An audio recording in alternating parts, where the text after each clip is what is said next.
how to show or hide birthdays in calendar on Samsung Galaxy S26 Ultra. Let's start the video. First of all, go to app library. Here click on calendar app.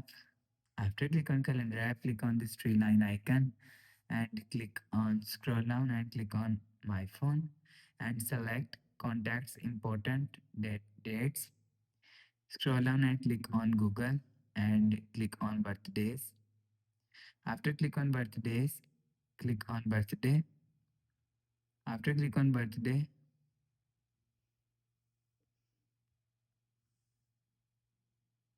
click on save. If you want to hide, click on this tree line icon.